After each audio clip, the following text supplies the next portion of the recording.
Hello and welcome to Scholars Hub at Home. I'm Allison Gampel, Associate Director of Alumni Programs. Thank you very much for joining us for today's session, Trump and the Troubled Future of Canada. Before we get started, I would like to take a moment to acknowledge the land that I'm on. Because we may not be gathered in the same place, the land I'm about to acknowledge might not be for the territory you are on. Please take the responsibility to acknowledge the traditional territory you are on.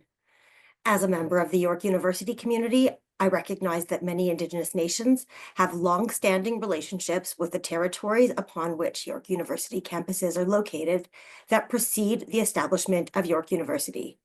York University acknowledges its presence on the traditional territory of many Indigenous nations. The area known as Takaronto has been caretaken by the Anishinaabeg Nation, the Haudenosaunee Confederacy, and the Huron-Wendat. It is now home to many First Nation, Inuit, and Métis communities. We acknowledge the current treaty holders, the Mississaugas of the Credit First Nation. This territory is subject of the Dish with One Spoon Wampum Belt Covenant, an agreement to peaceably share and care for the Great Lakes region. Now, we like to conduct a quick poll before the session begins. The question is, how would you rate your knowledge regarding the topic of today's presentation? The poll should pop up on your screen and I'll give everyone a moment to respond. There it is.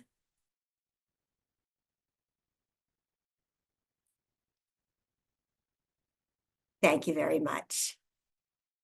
As always, if you need help with the Zoom webinar, feel free to click on the Q&A button at the bottom of your screen and enter your question. Our team is ready to help you. That same Q&A button may also be used to submit questions for our guest speaker to answer during the question and answer period. You may enter questions at any time during the presentation, which I may ask our speaker after he concludes his presentation. I do wish to note that all of your questions and comments are visible to the team working behind the scenes, so please keep your comments relevant and respectful. At this point, it gives me great pleasure to introduce our speaker, Professor Daniel Drache. Daniel is Professor Emeritus and Senior Scholar at the Department of Politics and Research Fellow at the Robarts Centre for Canadian Studies in the Faculty of Liberal Arts and Professional Studies. His work and interests focus on understanding the changing character of the globalization narrative in its economic, social, and cultural dimensions. He has published more than 20 books on globalization and public domain, World Trade Organization trade governance, and citizen activism. His latest book, Has Populism Won? The War on Liberal Democracy, is a chilling, compelling analysis of the rise of populism. It's my great honor to welcome to the virtual stage, Daniel. Well, thank you very much for having me. And I'm delighted to speak about the troubled future of Canada, our relationship with the Trump administration is certainly at risk, in peril, unprotected, and vulnerable to the chaos south of the border. I don't know what you think about Trump's second presidency, and we better find out. This is our first focus. And the second is, how should we safeguard Canadian sovereignty and democracy? Now, it is important to begin with the root of the problem, the transformation of American society and politics, unlike anything we have ever known. Whether you listen to social media, watch a news broadcast, read an online newspaper, you are, I think, fair to say, overwhelmed with the barrage of nonstop breaking news to erase diversity, equity, and inclusion from every American government program, agency, and institution, from nursery school to the funding of women's reproductive rights. So that's really the first big major point in what I want to convey, and that we need to think about a lot more. The second major point is that is the magnitude of systemic change taking place in America. Across the face of government, Musk and others have fired over 200,000 employees, shuttered entire programs like the USAID, taken an act to resources for health education and science, funding for iconic liberal institutions like PBS and National Public Radio are about to end. It is likely that Trump will uh, end American funding and support for the United Nations and even NATO. So, what's the purpose behind all this uh, devastation and dramatic defunding? Its aim is to defund American liberalism and its values and crush them. So that's the second big point we have to think about the end of American liberalism as we have known it. The third point is the framing narrative of the first 3 months of the Trump presidency, particularly its warlike language in full view at every briefing. Daily press conferences bristle with anger and retribution. We have seen his enemies list of Democrats, including former president and other officials from the Biden presidency.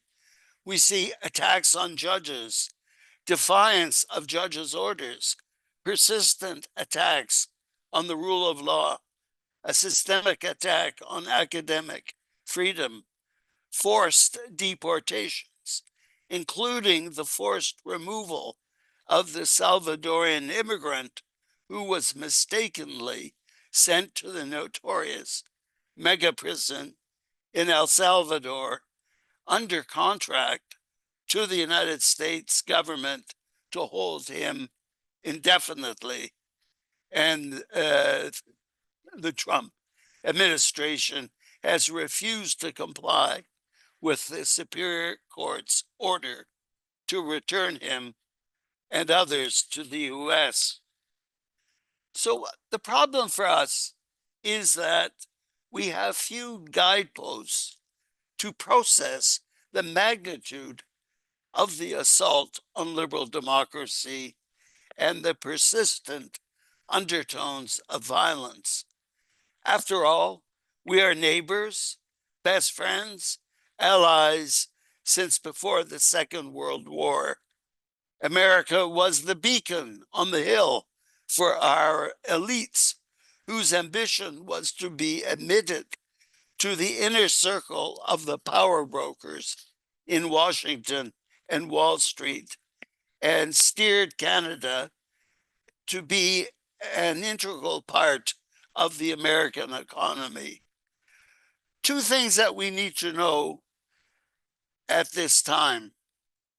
Maybe we don't know how to interpret these 80 million flashing red lights, one for every American who voted for Trump and his nativist beliefs. Maybe this aberrant moment in American democracy will pass and sanity will prevail once again. We don't know what will happen to his assault, for instance, on academic freedom at Columbia, Harvard, Cornell, and many other universities, using the pretext that universities refuse to comply with government demands for changes to operations, emissions, hiring, faculty, and student life that violated the principles of academic freedom.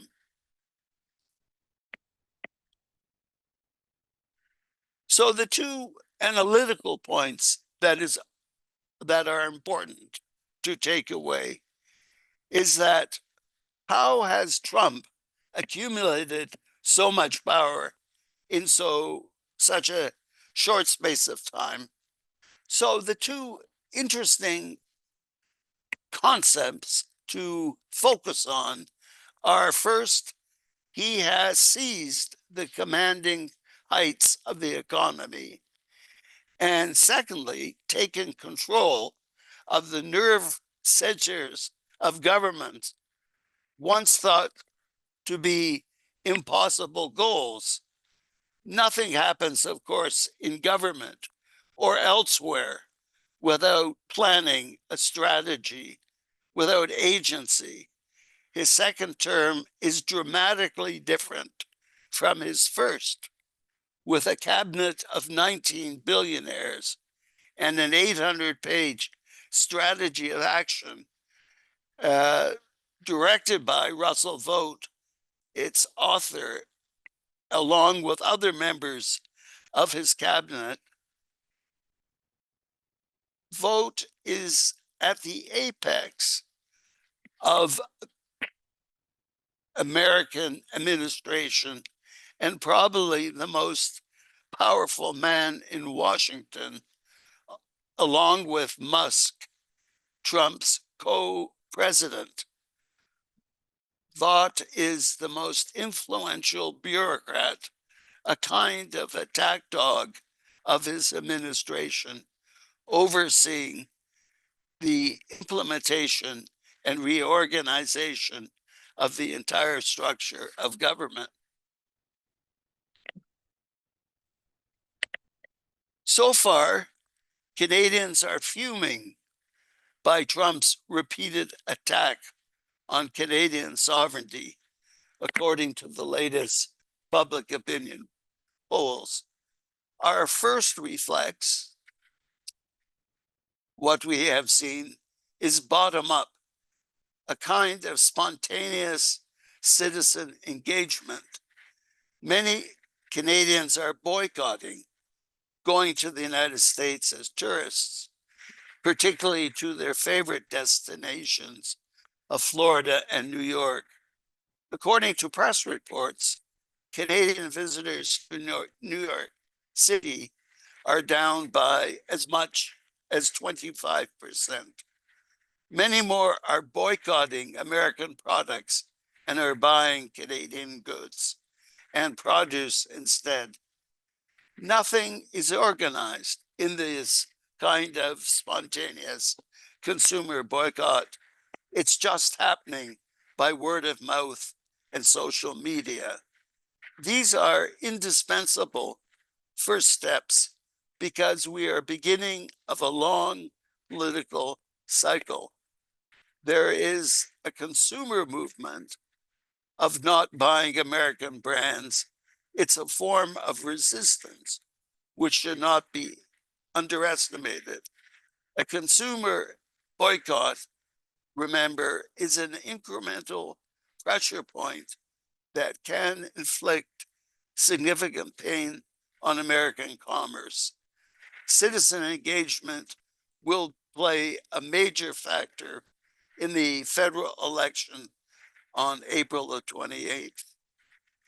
As the Trump administration has become more extreme, more authoritarian, more determined to inflict economic injury on Canadian industries, how can we up our game?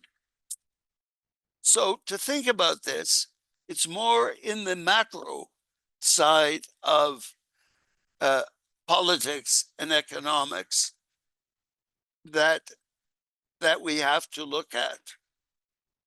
Ottawa requires a calibrated set of policies for the short and medium term to build counterweights to Trump's chaos.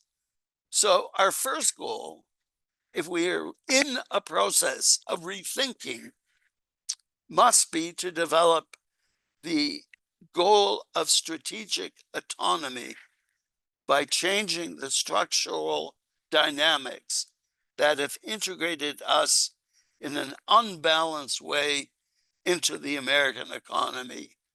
Experts have long advocated strategies to diversify Canadian trade and reduce our dependence on the United States.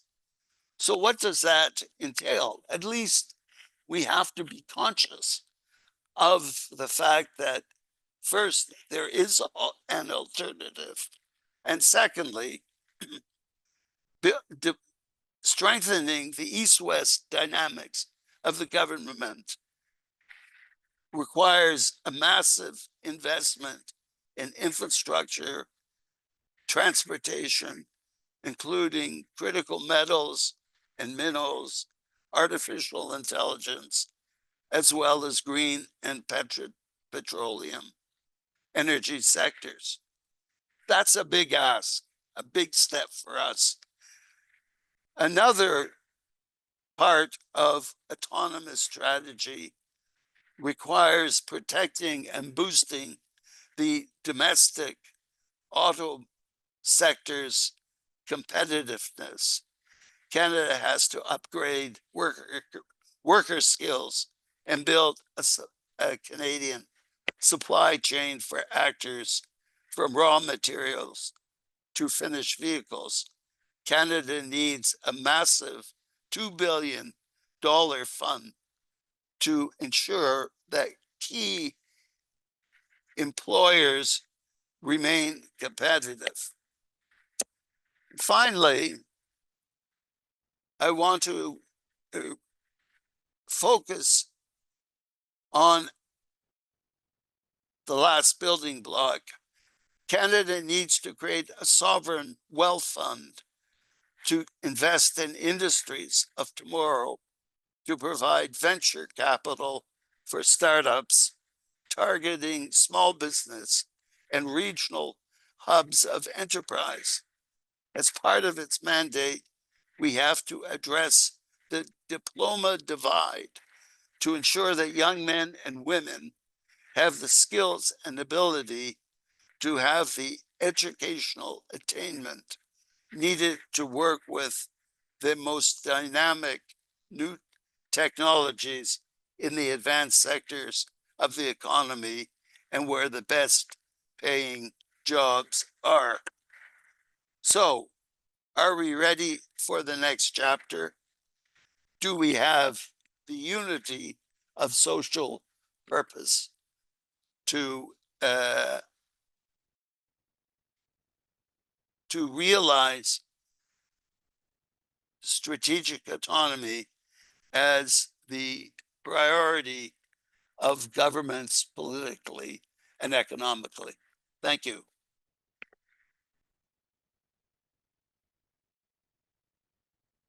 Coming back on.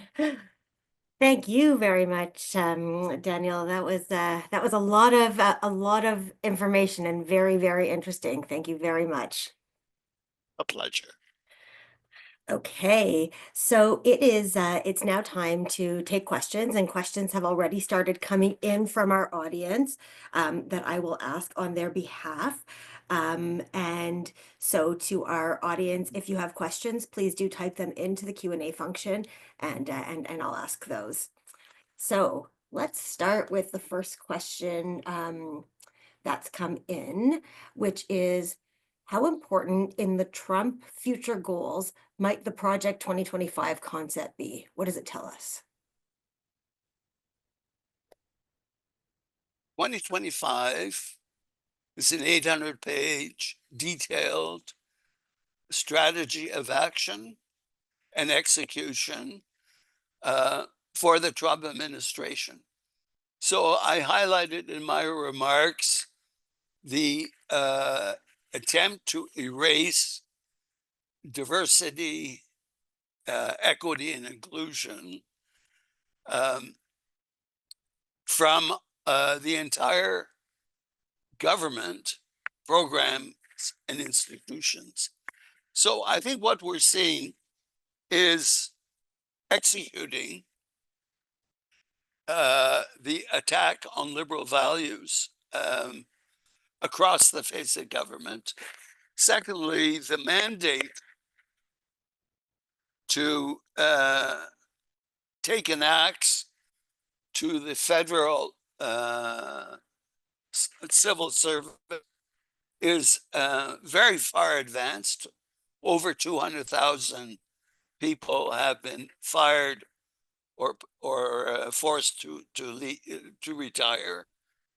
I think that's an indication of the idea that um, they want to change fundamentally the role of government in American life, to be much smaller, to be less effective, to be less protective, to attack programs which are sometimes difficult to imagine why they are being attacked in the area of science, particular in the area of health. And of course, the tariffs are also part of this, part of the Trump agenda. So it's transformative, it's a revolution from the right, and it has uh, a very strong anti-liberal flavor, reducing individual rights and freedoms. Thank you. That actually leads us really well to the next question that's come in, which has to do with tariffs. And so I'll read the question. The question is, what are the likely short and medium term effects of U.S. tariffs on Canada's GDP growth and regional economic disparities? What industries will be most affected? I know you spoke a bit about automotive and some of what we need, as a country, but if you can just speak to the impact of tariffs here in Canada. Well, there are a couple points that I think need to be made. First, economists, quantitative economists, have attempted to model the impact of tariffs on um, across the economy, actually, and their results show a decrease in economic activity, as both on the economic side, tariffs are a barrier to to exporting, particularly to our largest market, and secondly, on the import side, that is likely to lead to higher prices and inflation. And if the economists are right, they often are not, uh, there would be less growth and less economic activity as consumer prices rise. But I think the second part of the question is extremely interesting. Um, First, there is already a 25% tariff on steel and aluminum, which is very significant because we know from previous tariffs on these industries that they have major consequences, particularly for small businesses which have specialized products which they export to the United States. I was reading an example of a firm in the Niagara region which made aluminum sidings for buildings. This is a kind of architectural feature. And of course, once the price increases, once the price of their aluminum sheetings are increased, they lose this business contract. There's another example of a small business making steel poles, which they sell to cities in the United States and for lighting. Here again, price is determined. If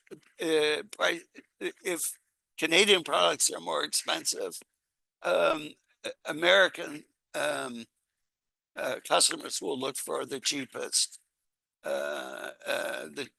cheapest source, and Canadians will lose their contract. Now, what was interesting in this particular article was they immediately reduce the number of employees, they use a shorter work week, or simply lay them off. So the intent of the government, I think, is to support businesses facing layoffs and significant loss of business due to these tariffs. So I think this will be a very rough time for medium and smaller businesses, and also for large, who cannot pass these onto their to the customers in the United States and other countries. Thank you for that. You talked about the election coming up, and there are a number of questions coming in about, how our Canadian government is doing, standing up to Trump when it comes to tariffs and some of the threats that, particularly as you mentioned, our small businesses, but many of our businesses feel. So, how do you think the Canadian government is doing, and what thoughts do you have? And there's a few questions asking about this. What thoughts do you have about the two major parties, depending on who comes into power? That's a really good question. The election is on the 28th. I hope everyone will go out and vote. My suspicion is that it will be a very high turnout, maybe around the 70% mark, but that's speculation on my part. But I think Canadians are very worried. The question that has framed this election is Trump's um, economic humbling that he has given the Canadian economy and Canadian people. I think what we have seen is that the Liberals have come from a deficit of 25%, 25 points behind the Conservatives. And I was looking at different polls this morning. They're now about 8 points ahead of the Conservatives. So I think that is without precedence in Canada to see a 25% lead collapsing before the election. Certainly, Poilievre was seen as likely the winner in the election. I don't think this is the case, and I think this is because of Trump's levying of tariffs and threats to Canadian sovereignty and to Canadian society. So even if the polls are not to be trusted, and you take an 8 point lead and you say, for the sake of argument, it's really a 4 percentage point, it certainly would be enough to give the Liberals a minority government, or maybe squeak through to a majority government. For the final reason is that the NDP vote has largely collapsed and will go to the Liberals, and that might make the difference between a majority government and minority.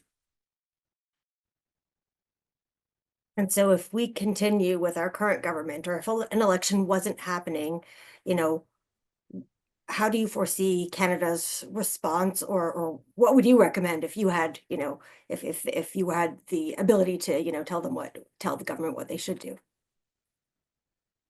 Well, I said in my remarks the importance of a calibrated response. The government has responded with tit for tat tariffs. So I think that many Canadians believe that it is important to inflict economic pain on the American consumer and to stand up to Trump uh, as best we are able. And so, of course, there are constraints because potash and Alberta um, oil and gas, that these are under provincial jurisdiction. It's not clear that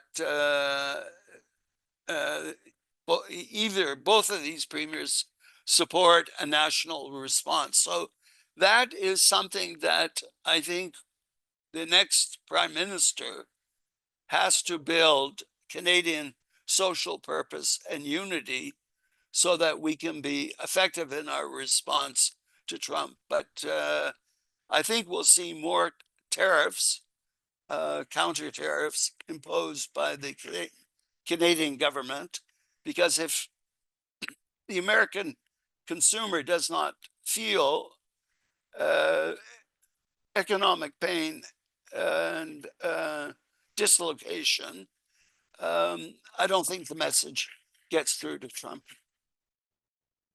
Thank you. That leads, one of our participants asked a question that might relate to this, which is what lessons from Harold Innis's Staples approach might help us understand this. That's something you can talk to. Well, I've spent a lot of time on Harold Innis, Canada's premier political economist, who was a founding figure of Canadian social science. Now, he died in the early 50s, 1951, if I recall correctly. So he's not well known, but during his time, he was like the John Kenneth Galbraith of Canada. So he was a person of uh, authority and an original thinker. So his contribution is about the dangers and limitations of an export-led growth strategy. So what he told us is that concentration of our staples, raw materials in one market made Canada very dependent.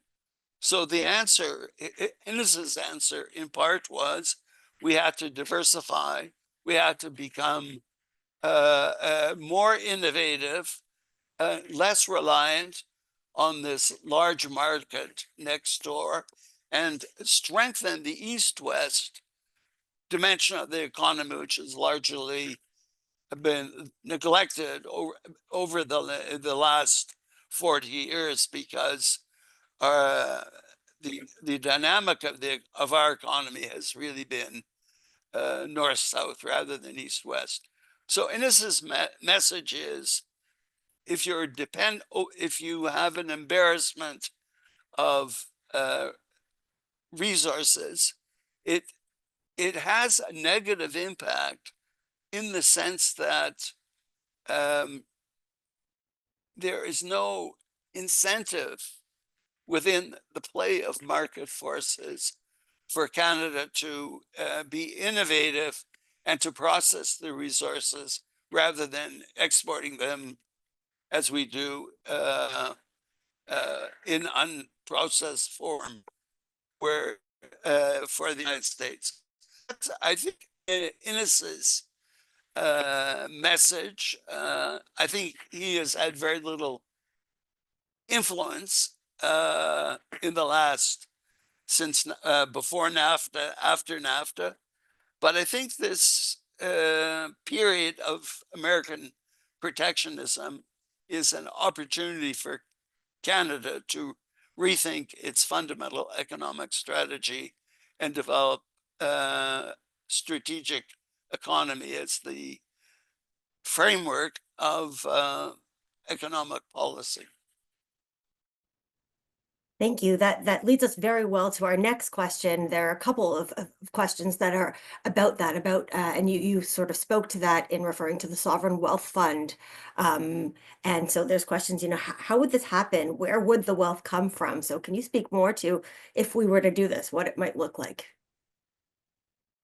So the many countries have, particularly with resource who are rich in resources, like Norway or Saudi Arabia or many, many countries who have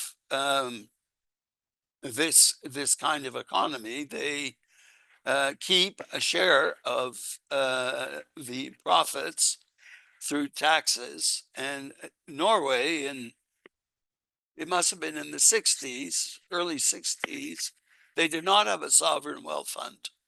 And they decided that since oil was a limited resource in the sense that eventually Norway would run out, that they developed a policy of capturing the what the economists call economic rents by tax through taxation.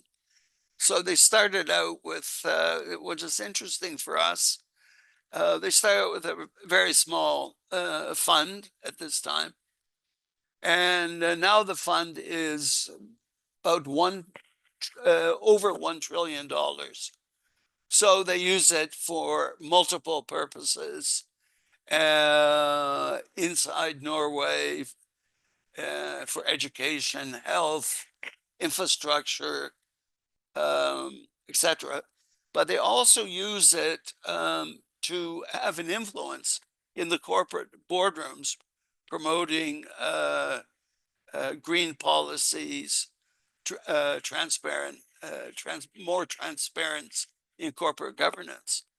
So Canada has been, I would say, skeptical, often downplaying the importance of a sovereign wealth fund, which would be invaluable in the Canadian situation to address the deficit in the infrastructure for education, health, poverty eradication. So you could imagine a sovereign wealth fund having both an economic side and a social side being a social purpose to address difficult problems in the Canadian economy, chronic poverty, and on the economic side, being a source of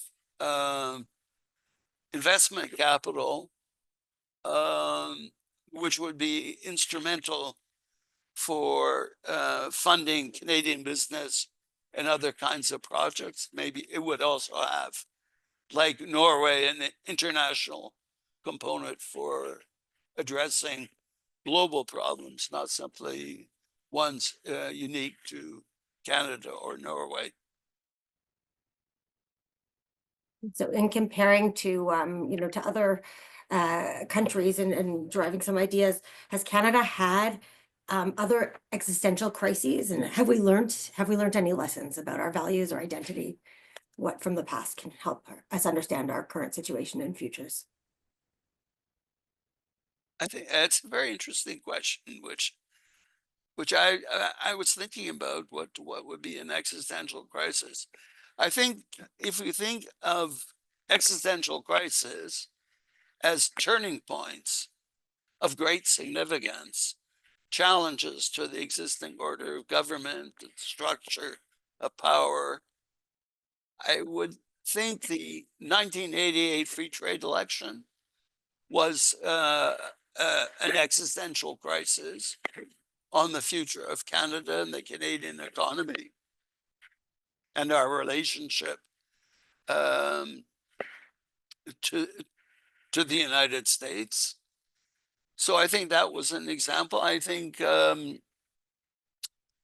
second Quebec referendum was a, an existential crisis. I think the Charlottetown Agreement, with a referendum on the Constitution and Aboriginal identity, were examples. We are, even though we think of Canada as peace, order, and good government, if we think back on this this period from the 1970s into the new century, I think there have been significant challenges. But I think what sets the current existential crisis apart is that we've never had to deal with our neighbor, our ally, our principal ally. We've lived under the American security umbrella. We've had access to the American market. We share American values uh, and of individualism, of um, consumerism, a growing, uh, a growing, I think, retreat from social democracy. But I think we still remain different. But this separation of the Siamese twins, join at the hip and the head, offers Canada an enormous opportunity if we have a political leader with a capacity to build unity and lead the country. I think we've always had a leadership deficit in Canada. We have not produced enough strong leaders uh, at critical times. And I think this is a critical time um, to have a new leader to turn the page on past policies, which have proved to be useful for a different era, but not for the Trump era. How would you rate Carney's leadership so far? One has to always be skeptical because leaders are sold like commodities to the voter. And voters also project expectations onto the leader that may be unrealistic or unfulfillable. And of course, with Carney, he is not really well known. We know him through the time he was the head of the Bank of Canada and the head of the Bank of England, and on Wall Street, the head of Brookfield. So even a cursory reading tells you he is a man who has a lot of experience with major organizations and policy during times of crisis. But how that will translate into government remains, I think, a question mark. And the question for Canadians is, are they willing to take a risk with Carney? On the other hand, Poilievre has been a professional politician for 20 years. He has never worked in private sector or the public sector. We don't know his organizational skills, what he is capable of, um, his ability to lead in a way that builds unity and diversity in Canada. I think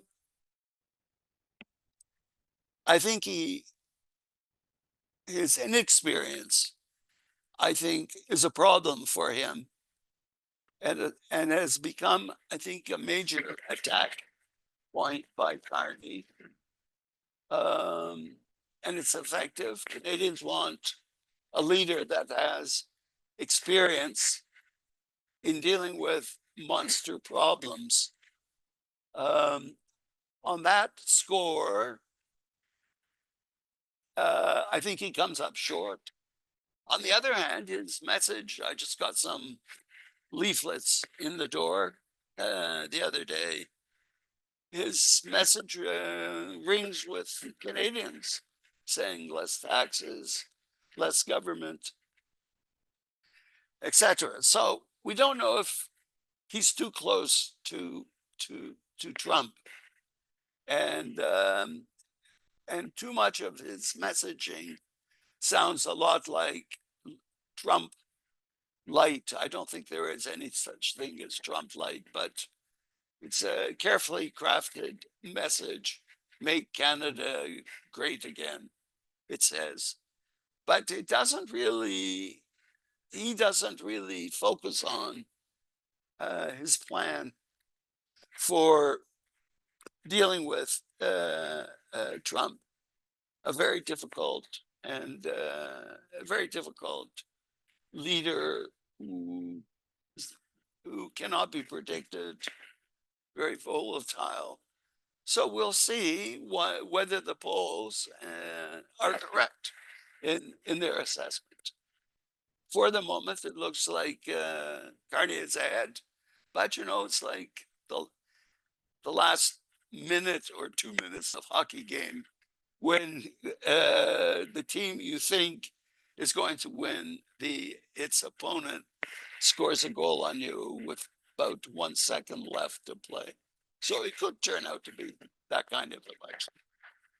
Well, I certainly appreciate the Canadian, the hockey reference. That certainly resonates for many Canadians, and echo your call to our audience. I'm sure everyone who's here is planning on going out to vote, but that certainly is something that's important. I want to turn the conversation towards a little bit more like us in our personal lives and ask questions that are coming into that regard.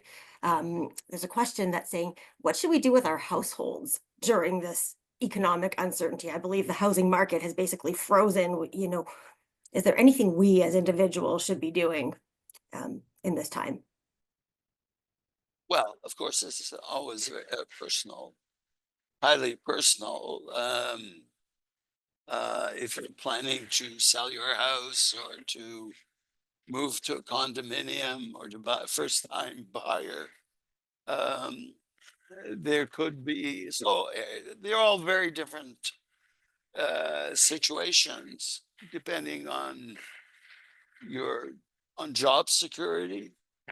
I think a lot of Canadians are very worried in such a volatile time where you could have unemployment doubling from what it is today. I did look last week at in Toronto, which is not the entire country because unemployment varies by region, by city. And if I ask you what you think unemployment is, you might be taken back to discover it's over 8% in Toronto, which is very high. So housing market, of course, is unique because it is largely deregulated. There's an undersupply, so there's a shortage, which means that prices keep rising out of reach of many people. And government has not been able to effectively address the housing crisis either from the supply side or the demand side. So sometimes when we're in such unpredictable times and you worry about your employment future, of course, it's good to be very cautious about taking on significant debt at this time. And maybe a pause is in order, but I'm not an advice giver but I think the key thing is you have to be careful and understand the worst case scenario that could happen and how you would cope if that unfortunately uh, caught you up. Makes absolute sense. We've talked a lot about the country. We haven't talked that much about the province. So I'm going to bring it to the provincial level and ask a question coming in from our audience. Um, as one of the, and it speaks to something you spoke about earlier in your remarks, as one of the best resources existing to retool our labor for transitioning to a more competitive, resilient, flexible, and sustainable economy in Ontario are our post-secondary public universities and colleges. They ask, why is the province still underfunding these key item in our toolbox instead of fully supporting and funding them to achieve socioeconomic success for our province and country? I taught at York. Let me answer in a kind of personal way. I taught at York for 40 years. And this question of underfunding uh, began in the 70s and intensified in succeeding decades. And what has struck researchers as of crisis proportion was the fact that the center, the most important province with the largest number of industries, spends the least on education. So, um, so why is this happening? Well, in part, we have not, you could say it's a government problem, wrong priorities. That children of, particularly from immigrant families, are so happy to come to university, the first in their family. Maybe this is a factor that says, well, I'm just happy to be at university, even if the funding is of the university is inadequate. But I think another reason is that in Ontario, it's had such a large number of immigrants settled here. They bring their skills and educational attainment that they received in their home country, and possibly that's a contributing factor.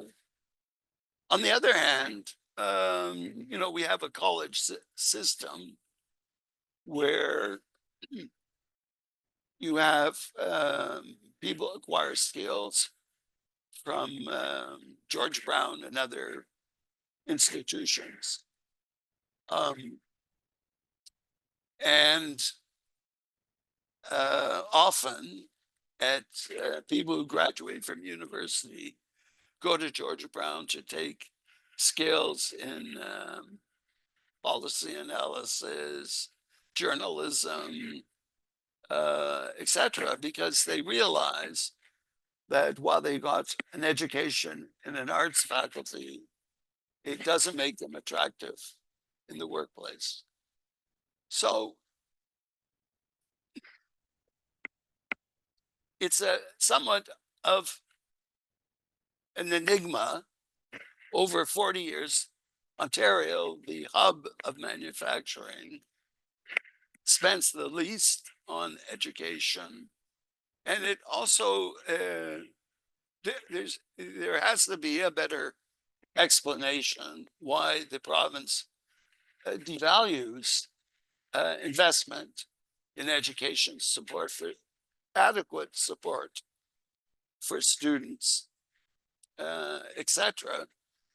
And it could also be related to the structure of industry in Canada, where you have large numbers, with the resource sector so prominent, um, you could make the case that there isn't a sufficient focus on the most advanced sectors of the economy. It's a small part of a larger picture. But certainly education has been negatively effective. Investment in education by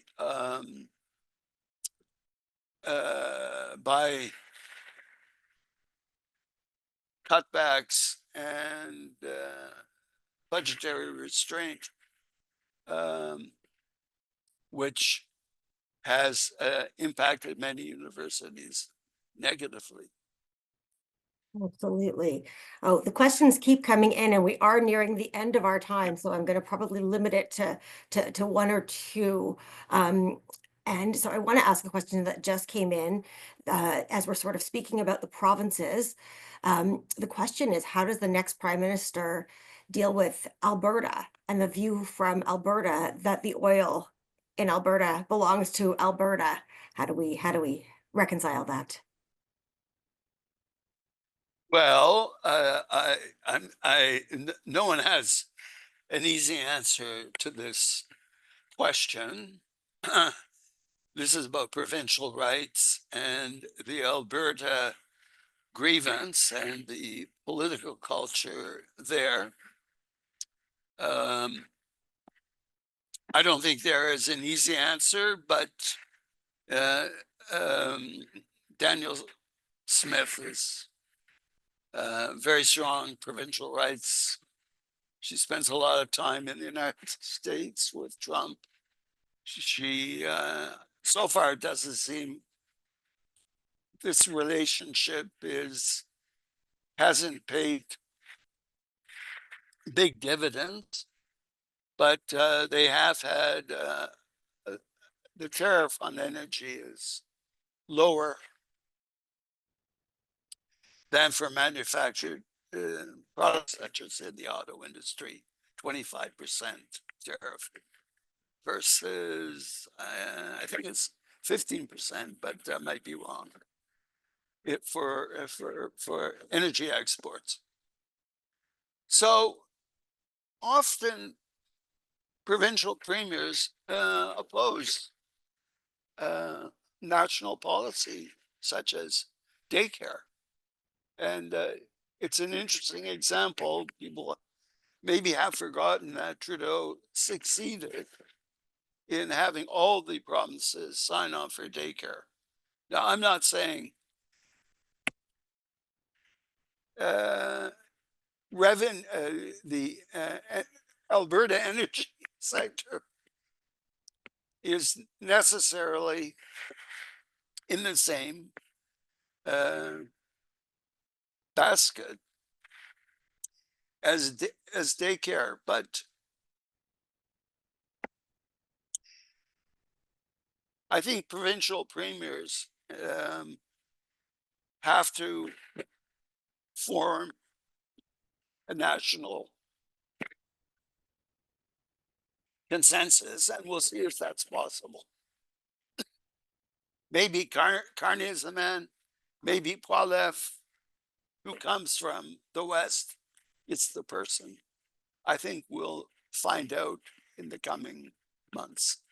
Certainly will. We certainly will. So I'm going to end with a final question because I know some people are on their lunch breaks and need to get back. And I apologize that we couldn't get to all the questions. So you just wrote a book. Your book is called Has Populism Won? The War on Liberal Democracy. So I ask you the final question. Has populism won? We wrote this book 2 years ago. It's been out. It's been out in the public square. I think without qualification, is not only one in the most in the United States, but is one across the world, in Italy, in Argentina. It is winning in France, uh, in Britain. Sometimes some of the populists are almost all of them are in opposition or in government. So they have come from marginal parties to major political actors across the world. There's a very long list of big men wielding enormous power on the hard right. It gives us pause to protect Canadian democracy and sovereignty. at this perilous time. Thank you for all of that, the wealth of interesting information that you shared. It certainly is interesting times that we're living in, and thank you for being with us today and sharing your views and thoughts. We really appreciate it. Pleasure to be here. Thank you very much. All right. So at this point, Daniel, you can turn off your camera and audio, and I'm going to just wrap up the session with a few notes for our audience. Right. So for our audience, wow, that was so much to grasp. If you want to catch up on it, as always, a recording of this session will be posted on our YouTube channel. And the link should be in the chat here. We have one more poll question for you, our audience. How would you rate your knowledge of today's topic following this discussion? It should pop up on your screen now. And while you're answering that, I'm really excited to share with you an in-person panel event that's taking place on just next week on Tuesday, April 22nd at Vaughan City Hall. It's called Mind Matters, a panel on navigating mental health and wellness. And this will feature experts from both York University and Mackenzie Health, and will offer you the chance to ask your questions in person. So the link for this exciting event should be appearing in the chat. I also invite you to join us for the next installment of Scholars Hub at Home on Wednesday, April 23rd, for a discussion titled Why Digital Platforms Are 400 Years Old, From the East India Company to Amazon, featuring Alicia Lim, Assistant Professor of Technological Humanities at the Faculty of Liberal Arts and Professional Studies. To register for this event and learn more about upcoming sessions, as always, visit yorku.ca/alumni and friends. Thank you all for your questions, for your engagement, and I wish you all the very best. Take care.